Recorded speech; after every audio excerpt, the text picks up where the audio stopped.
Today we're recording our episode from New York City. We're here today with Paolo Ardoino, the CEO of Tether, and Bo Hines, the new CEO of Tether's new stablecoin USAT.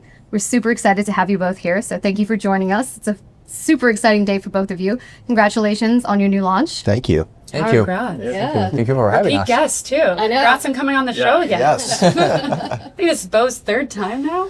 I'm a veteran at this point, you know? You can just be a contributor. Yeah. So we've spoken a lot today, obviously, about USDT and now USAT. Bo, just give us a little bit of a rundown. What exactly is USAT? How is it different than USDT for our audience who may not have seen all the headlines today? Well, yeah, look, I mean, I'll start with Genius because our intention with Genius was to get the best and brightest back to the US in order to innovate and build and be interoperable with our capital markets. And that's what we've done today in launching this product. So obviously our goal is to revolutionize the financial system. It's to create more efficient transactions with instant settlement times that are more cost effective for the American consumer. Unfortunately, we have the inventor of stablecoins sitting here with us that's now operating in US soil and providing American consumers with the tremendous technology that he's built. And so one, I would just say it's exciting. I'm honored. I'm privileged to be sitting here with Paolo today. I think that USAT will be the tip of the spear in revolutionizing our system here at home. I hope that it becomes the institutional stable that Americans use, both Americans that bank with some of the larger institutions and those that are also underserved, as Paolo has described quite a bit today. But look, I think that at the end of the day, this product will provide Americans with an outlet to move money more freely. And we care a lot about freedom at Tether, and Paolo talks about that quite frequently. So I'll let him describe, the interoperability. It should be seamless between USDT, but Paolo can dive into that a little bit more.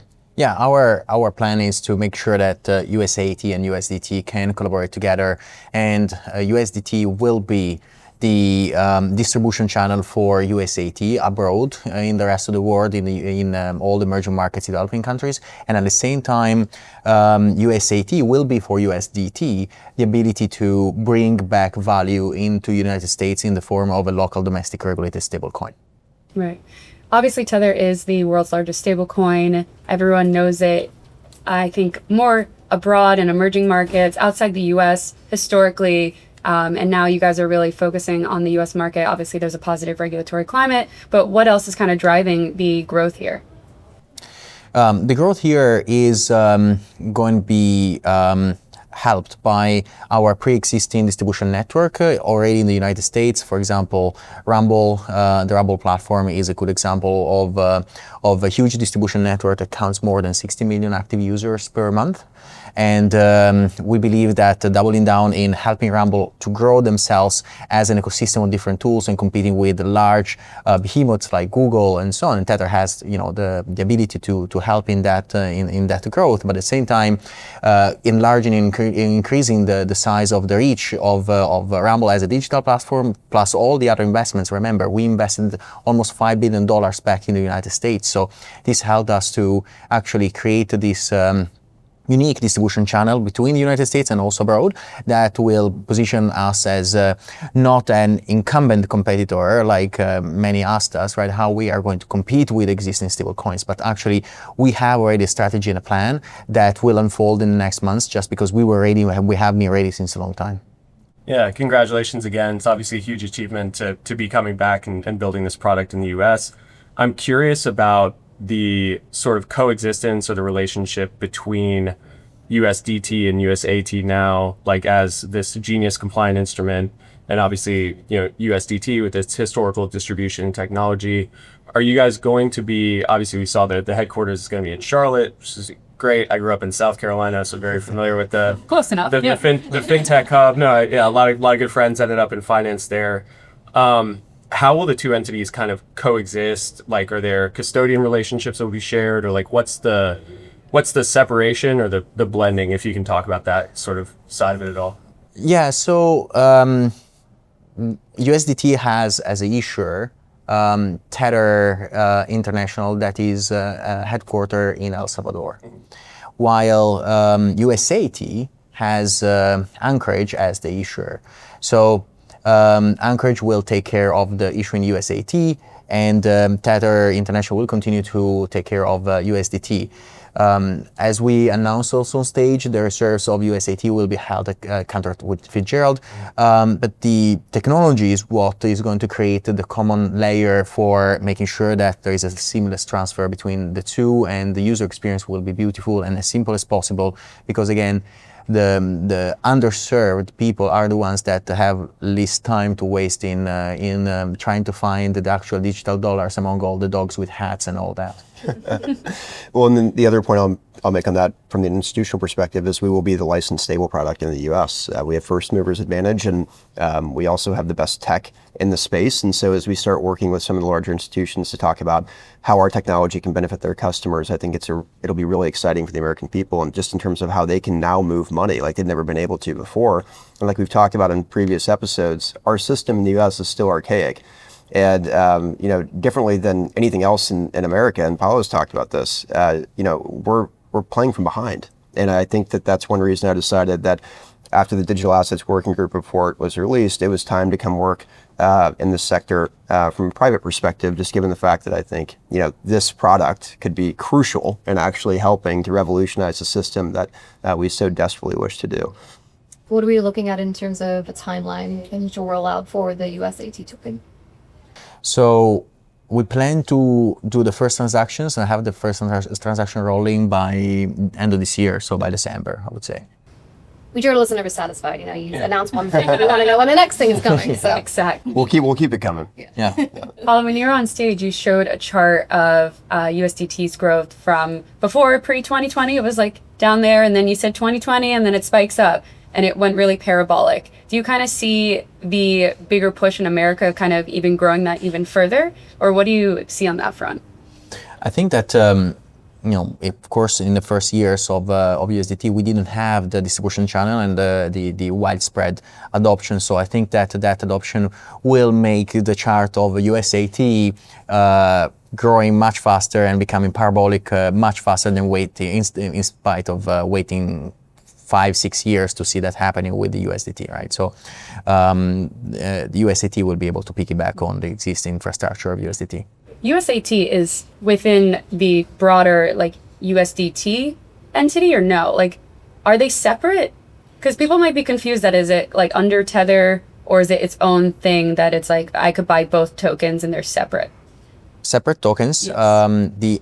As we said, the entities that are issuing are separate, the tokens are separate, but the beauty of blockchain technology and what we know about DeFi and smart contracts is that the technological layer can help reducing the friction and helping swap it one with the other at a very low cost, or actually one-to-one, right? Because they represent basically the same type of product, that is a digital dollar, and both of them are very strong. Both of them are very they have very strong reserves, and also with USDT we proved that starting from 2022, we proved that we had much more liquidity and strength than any bank in even the United States. Yeah, no, I think it's exactly right. I mean, I think the one thing that's unique about USAT is this could be the product that market makers use when we get to the point of tokenization of public securities. And it could also be the same product that the underserved and unbanked in the U.S. are using. I mean, that's a pretty powerful recipe for success. It's creating a level of transparency that we've never had before in the financial system, and creating equal opportunity for everyone inside of our American system, which that's something that we're extremely proud of. Yeah, I want to ask about that underserved finance point, because I think it makes a lot of sense. You made a point earlier, and I think a lot in the industry would argue that the first place we have true product market fit in crypto is stablecoins, right? And particularly we've seen remittances and people with low access to dollars outside of the United States driving a lot of that adoption. There's still the UX challenge of using stables in the US. I think you tie a lot of payments back to mobile devices and things like that. How do you guys see Tether picking up on that underserved financial community in the United States? What can we do to improve that? I mean, one, I think it's education, which I know Paolo is very passionate about. And, there's probably a lot of folks in the room today that learned just an immense amount from his presentation about what stablecoins do, how they interact with consumers globally. I think for us, the American people need to understand that they don't need to pay exorbitant fees in order to send money. You think about the fact that institutions will soon be able to custodian licensed products like USAT. And if you're underserved or unbanked, you could still send money to someone that's banked right to their bank account with instant settlement times and low transaction costs. Like, that is what we want to build. And I think that we're the only ones right now that are uniquely positioned to do so. And so we want to help people understand that this product does exist, and we'll certainly spend resources in order to do that. Do you see in the future, maybe when market structure passes, do you see stablecoins being used as collateral for things like tokenized securities? I don't see why not. I think that again, this question was asked when we were doing the media blitz here a few moments ago. I think that once we see tokenization start to occurring more frequently, that you're basically going to see most all the dollars go into stablecoins at a certain point over the course of the next decade. Paolo, you mentioned that there are a handful of in-house technologies that are being built. Tether will also be making the biggest Bitcoin miner, you said, by the end of the year. And then, of course, there is Tether Stablecoin USAT. What do you really want people to know Tether as long-term? As the company that brings stability to society. So build technology that empowers people and not create another evil behemoth that's trying to capture and monopolize an entire technology or an entire sector. So honestly, we started 11 years ago. We beated every possible expectation, even our own expectations, by 1 million times. So we are extremely grateful. We're simple people. We don't need crazy stuff, and so we want to continue to innovate, to build things that our user base needs. And again, we operate with people coming from 60, 70 different countries, and so there is nothing more important to me to make sure that their families are protected and they can benefit from the growth of Tether. So yeah, that's going to be the plan. Is the stable company. I'm curious about the. Bo, you mentioned the partnerships, or Paolo, you may have mentioned the relationship with Anchorage and Cantor in launching this product in the United States. Obviously, Anchorage, chartered, bank custodian, which is very important for institutional clients. And then Cantor has really been growing in the space. Do you see more partnerships, or is like the infra kind of set there? Like, what do the relationships for USAT look like with institutional partners going forward? Look, I mean, we have tremendous partners that we're launching with. We'll have to see how this all unfolds over the course of the next few years. I think that as the dollar starts to become more digital, there's certainly room for expansion, but our partners with USAT are fantastic. They have room to grow alongside of us, and we can cross that bridge when we get there, but for now, we're set with who we have. I have to say, I was listening to you in podcasts recently, both of you actually, and Paolo, you said something along the lines of, if we'd said 10 years ago that we would be 10 times the volume of Visa, they would have put me in an institution all wrapped up. Yes, it's true. AKA a straight jacket, just made me laugh. So is that the goal? So maybe 20x that in the next 5 years? I think, I wish it was because we were great and perfect that is happening, but actually sometimes when people and when these entities are pushing it too far, they miss the point of they don't understand that their success is not infinite, is not perpetual, and so they become arrogant. Something that I hope that we don't become. Right? I hope that we are going to see our own faults and trying to be humble and fix them and remain relevant, but. Even the remittances companies, it's the reason why USDT exists is because, for too much and too long, no one trying to actually build a solution that would benefit the people rather than benefiting the couple of companies. And while benefiting the people, we were able to do a crazy thing that is making a lot of money.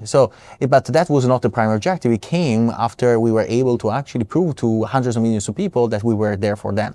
So that is what I wish we would, at Tether, we continue to do in the next years. And I think that we can reproduce the same type of success through this intermediation that we did with USDT in other aspects of technology. Thank you both for joining. Congratulations. Thank you for having us. Thank you.